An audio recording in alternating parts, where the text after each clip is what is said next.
വിശദമായ അഡ്വക്കേറ്റ് സീനത്തിൻ്റെ പ്രസംഗം കേട്ട് ധരിച്ചിരിക്കുകയാണെന്ന് എനിക്കറിയാം.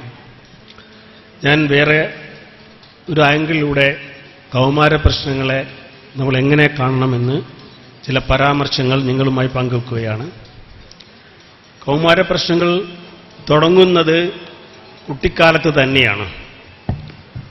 കൗമാര പ്രശ്നത്തിലേക്ക് എത്തുന്നതിന് മുന്നേ രക്ഷിതാക്കൾ കുട്ടികളെ പഠിക്കാനും പഠിപ്പിക്കാനും വേണ്ടി പീഡിപ്പിക്കുന്നുണ്ട്. ഒരു കുട്ടി പറഞ്ഞത്, ഒരു സ്കൂളിൽ ഒരു ടീച്ചർ ഒരു ചോദ്യം ചോദിച്ചു, നിങ്ങളെ വീട്ടിലെ നിങ്ങൾക്ക് അല്ലെങ്കിൽ നിങ്ങൾക്ക് ഏറ്റവും ദേഷ്യമുള്ള വ്യക്തി ആരാണെന്ന് ചോദിച്ചാൽ 5 കുട്ടികൾ എഴുതിയത് അമ്മയാണെന്ന്. അത് ഞെട്ടിക്കുന്ന വാർത്തയാണ്. കാരണം അമ്മയ്ക്ക് അതിലൊരു കുട്ടിയെ വിളിച്ച് വളരെ രഹസ്യമായി വളരെ ലൈറ്റായിട്ട് കുട്ടിയുടെ കാര്യങ്ങൾ അന്വേഷിച്ചപ്പോൾ അമ്മയ്ക്കൊരാവശ്യമുള്ളൂ, ഞാൻ പഠിക്കണം, എല്ലാ സമയം പഠിക്കണം, ഒരു വെക്കേഷൻ ഇല്ല, ഹോളിഡേ ഇല്ല, ഒരു ഫ്രീ ടൈം ഇല്ല, ഒന്നുകിൽ ട്യൂഷനിൽ പോകണം അല്ലെങ്കിൽ ക്ലാസ്സിലിരിക്കണം. ഈ ഒരു പീഡനം ഇവിടെ പറഞ്ഞ പോക്സോയിൽ വരുന്നതിൽപ്പെടുന്നില്ലെങ്കിലും അതിലും ക്രൂരമാണ്. കുട്ടികളെ രക്ഷിതാക്കൾ സെലക്ട് ചെയ്യുന്നത് 100% A+ കിട്ടിയ കുട്ടികളുള്ള സ്കൂളിലേക്ക് ആണ്. അത് ശരിയല്ല. 100% A+ കിട്ടാത്ത സ്കൂളുണ്ടോ അവിടെയാണ് ചേർക്കേണ്ടത്. കുട്ടികൾ കളിക്കണം, പഠിത്തം അതിന് പിന്നാലെ വരും. കൂടുതൽ എക്സ്ട്രാ കരിക്കുലർ ആക്ടിവിറ്റീസ് ഉള്ള പാഠ്യേതര വിഷയങ്ങളിൽ പരിപാടികളും പരിശീലനമുള്ള സ്കൂളുകൾക്കാണ് രക്ഷിതാക്കൾ മുൻതൂക്കം കൊടുക്കേണ്ടത്. കുറേ മാർക്ക് വാങ്ങി കുറേ ഡിഗ്രിയും കരസ്ഥമാക്കി ഒരു ജീവിതത്തിൽ അല്ലെങ്കിൽ മനുഷ്യന്മാരുടെ ജീവിക്കാൻ പറ്റാത്ത കുറേ വ്യക്തികളെ സൃഷ്ടിച്ചതുകൊണ്ട് സമൂഹത്തിനൊരു നേട്ടവും ഉണ്ടാകുന്നില്ല. പച്ച മനുഷ്യനായി ജീവിക്കാൻ പറ്റുന്ന മനുഷ്യനായി വളർത്തിയെടുത്തിട്ട് സമൂഹത്തിലേക്ക് വിട്ടുകൊടുത്താൽ നമുക്കും സൊസൈറ്റിക്കും ആ വ്യക്തിക്കും ആ കുടുംബത്തിനും അത് ഉപകാരപ്പെടും. കുട്ടികൾ സ്കൂളിൽ നിന്ന് വന്നാൽ ചെറുപ്രായത്തിൽ തന്നെ അവർക്ക് ഒരുപാട് കാര്യങ്ങൾ രക്ഷിതാക്കളുമായി പങ്കുവെക്കാനുണ്ട്. മിക്കവാറും അത് അമ്മയായിരിക്കും. പക്ഷേ നേരത്തെ സൂചിപ്പിച്ച പോലെ ബ്രോക്കൺ ഫാമിലി, ഡ്രങ്കാർഡ് ഉള്ള കുടിയരായ അച്ഛൻ എന്നും പ്രശ്നങ്ങൾ ഉണ്ടാക്കുന്ന രക്ഷിതാക്കൾ, എപ്പോഴും അല്ലെങ്കിൽ മോശമായി പെരുമാറുന്ന പാരൻസ്, ഇതൊക്കെ കുട്ടിയുടെ സ്വസ്ഥത നഷ്ടപ്പെടുത്തും. കുട്ടിയെ വന്നിട്ട് പറയുന്ന നിസ്സാരമായ കാര്യങ്ങൾ ചെവി കൊടുക്കാൻ രക്ഷിതാക്കൾക്ക് സമയമില്ല. ചിലപ്പോൾ അമ്മ സീരിയൽ കാണുന്ന തിരക്കിലായിരിക്കും. ആ സീരിയൽ ഇന്ന് പോയാൽ പിന്നെ കാണണമെങ്കിൽ പാതിരാക്കേ കാണൂ, അതുകൊണ്ട് സീരിയൽ കഴിഞ്ഞിട്ട് കേൾക്കാൻ പറ്റുന്നതായിരിക്കും. കുട്ടിക്ക് പറയാനുള്ള ഒരുപാട് കാര്യങ്ങളുണ്ടാവും. ദയവ് ചെയ്ത് അത് കേട്ടിരിക്കണം. നിങ്ങളെ സീരിയലിനേക്കാൾ കുട്ടികളുടെ ഇൻഫർമേഷൻ അതിനേക്കാൾ മഹത്തരമായിരിക്കും. കുട്ടികളുടെ വിവരണത്തിൽ നിന്ന് പലതും നിങ്ങൾക്ക് ഗ്രാസ്പ് ചെയ്യാൻ പറ്റും. അവിടെ കുട്ടികളെ നമുക്ക് ഗൈഡ് ചെയ്യാൻ പറ്റും. ആ ചെയ്തത് ശരിയല്ല, ആ ചേട്ടൻ അങ്ങനെ പറഞ്ഞിട്ടുണ്ടെങ്കിൽ നീ ഇങ്ങനെ ചെയ്യണം, അല്ല ആ ചേട്ടന് നമ്മുടെ സുഹൃത്താണ്, നിന്റെ ക്ലാസ്മേറ്റാണ്, ഫ്രണ്ട്ഷിപ്പിനൊരു പരിധി, അതുവരെ നീ പൊക്കോ, അതിലങ്ങോട്ട് പോകുന്നതിന് പരിമിതികളുണ്ട് എന്ന് കുട്ടിയെ സൂചിപ്പിക്കണം. കുട്ടികളെ ഷെയർ ചെയ്യാൻ പഠിപ്പിക്കണം. നീ വേറെ തന്നെ നീ കൊണ്ടുപോകുന്ന ഭക്ഷണം നീ തന്നെ കഴിക്കാവൂ, അല്ലെങ്കിൽ നിന്റെ അടുത്തുള്ള സാധനം മറ്റുള്ളവർ ഷെയർ ചെയ്യരുത്, ഇത് വിലപിടിപ്പുള്ളതാണ് അല്ലെങ്കിൽ വളരെ പ്രധാനപ്പെട്ടതാണ് എന്ന് പറഞ്ഞ് കുട്ടികളെ ഒറ്റപ്പെടുത്താതെ ഷെയർ ചെയ്യാൻ നമ്മളെ പഠിപ്പിക്കണം. ഒരു രക്ഷിതാവ് കുട്ടികൾ കൊടുക്കേണ്ടത് മെയിനായിട്ട് അഫക്ഷനും പ്രൊട്ടക്ഷനും ഡയറക്ഷനുമാണ്. അഫക്ഷൻ എന്നത് മനസ്സിൽ വെക്കാനുള്ളതല്ല, അത് പകർന്നു കൊടുക്കുവാനാണ്. എല്ലാ രക്ഷിതാക്കളും പറയും, എനിക്ക് എൻ്റെ കുട്ടിയോട്, എൻ്റെ മകളോട്, എൻ്റെ മകനോട് ഭയങ്കര സ്നേഹമാണ്, ഞാൻ എന്ത് വേണേൽ ചെയ്യും. പക്ഷേ വീട്ടിൽ ചെന്നാൽ കുട്ടിയെ കണ്ടാൽ ഭയങ്കര ക്രൂരനായിട്ട് പെരുമാറുകയും ചെയ്യും.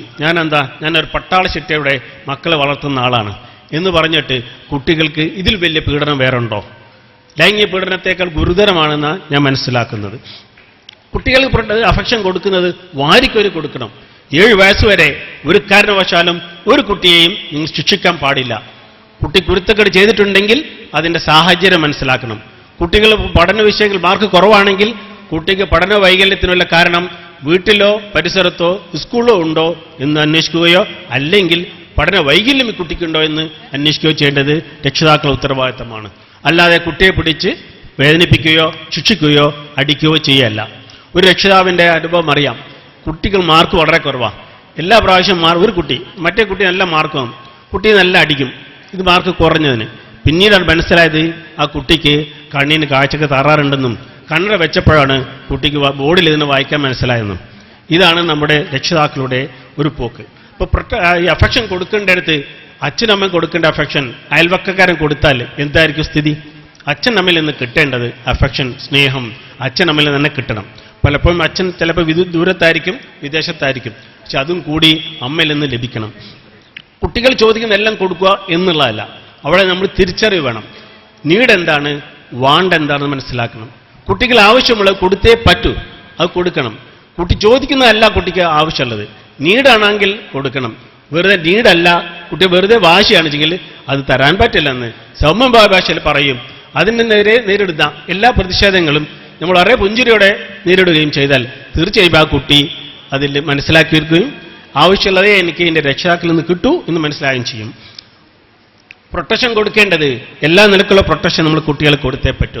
അതിൽപ്പെട്ടതാണ് വൈദ്യസഹായം, പ്രതിരോധ കുത്തിവയ്പ്പുകൾ, അവർക്ക് വേണ്ട ഷെൽട്ടർ, അവർക്ക് വേണ്ട ഭക്ഷണം, അവർ മറ്റൊരിൽ നിന്നുള്ള സംരക്ഷണം. അതിലിവിടെ ഈ പറഞ്ഞ എല്ലാ വിഷയങ്ങളും അതിൽ പെടുന്നതാണ്.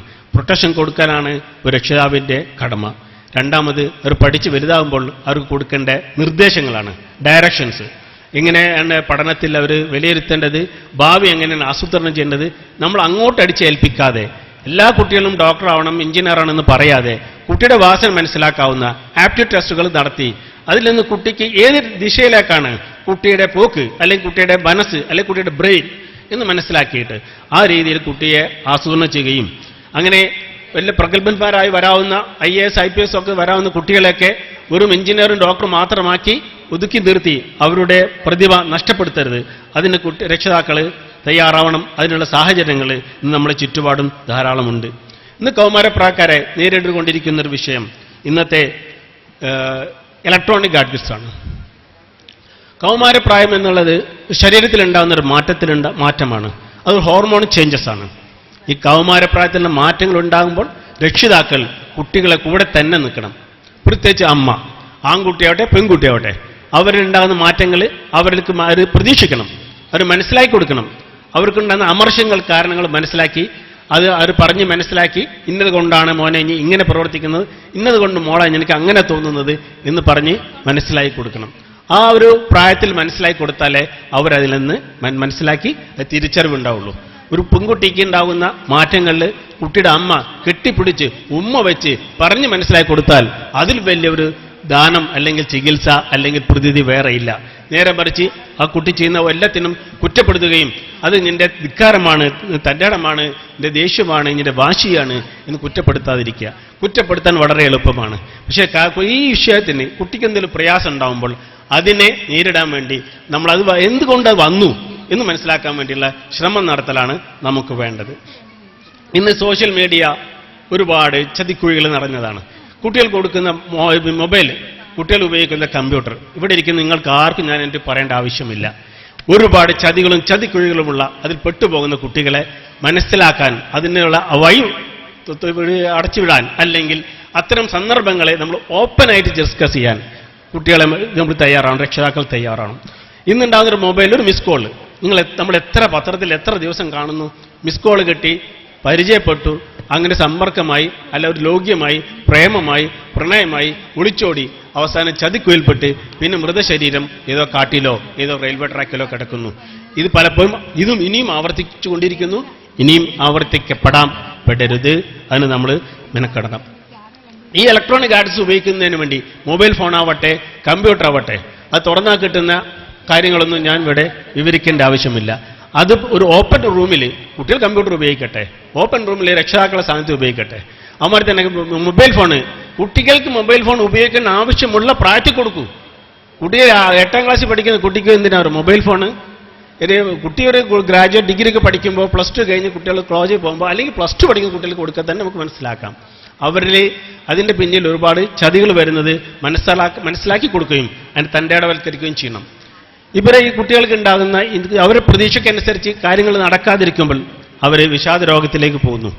വിഷാദ രോഗം പലപ്പോഴും ആത്മഹത്യയിലേക്കോ അല്ലെങ്കിൽ കൊലപാതകം വരുത്തിവെക്കാനോ ശ്രമിച്ചേക്കാം. വിഷാദ രോഗം ചികിത്സിച്ചില്ലെങ്കിൽ അത് ഹോമിസൈഡ് അല്ലെങ്കിൽ സൂയിസൈഡ് ഉണ്ടാക്കാൻ സാധ്യതയുണ്ട്. ഈ അവസരത്തിൽ IMA വടകര 10-12 കൊല്ലമായി സാന്ത്വനം എന്ന ഒരു സൗജന്യ സേവനം ചെയ്തു വരാറുണ്ട്.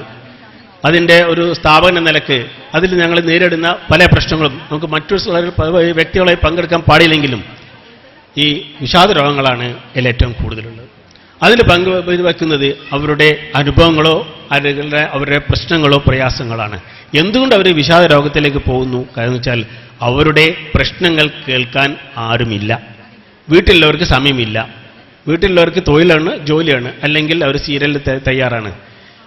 ഈ സാന്ത്വനം എന്ന പോലുള്ള മാനസിക പിരിമുറുക്കം, ആത്മഹത്യാ പ്രേരണകൾ വ്യക്തികൾക്ക് വെച്ചിട്ടുള്ള ഒരു സൗജന്യ സേവനത്തിൽ നമ്മൾ ചെയ്യുന്നത്, നമ്മുടെ വളണ്ടിയേഴ്സ് ചെയ്യുന്നത് ഈ വരുന്ന വ്യക്തിക്ക് പറയാനുള്ളത് കേട്ടുകൊടുക്കുക എന്ന് മാത്രമാണ്. അവർ നമ്മൾ ചോദ്യം ചെയ്യലില്ല, അവിടെ ഉപദേശമില്ല. അവർ പറഞ്ഞു വെച്ചെടുത്ത് എവിടെയാണോ അവരുടെ മനസ്സിനെ ബ്ലോക്കാക്കിയത് അവിടെ നമ്മൾ ഓപ്പൺ ചെയ്യുക മാത്രമേ ചെയ്യുന്നത്.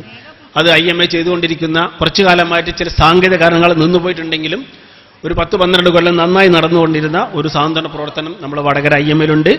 അതിൽ ഞങ്ങൾക്ക് ഒരുപാട് ഇത്രയും ഉദാഹരണങ്ങൾ പറയാനുണ്ട്. രണ്ടാമത് കുട്ടികൾ ഇപ്പോൾ ഏറ്റവും വേഗം പോന്ന്, ഇപ്പോൾ ഞാൻ ജോലിക്ക് ജീവിക്കുന്നത് ഒരു സ്കൂളിൻ്റെ പരിസരത്താണ്.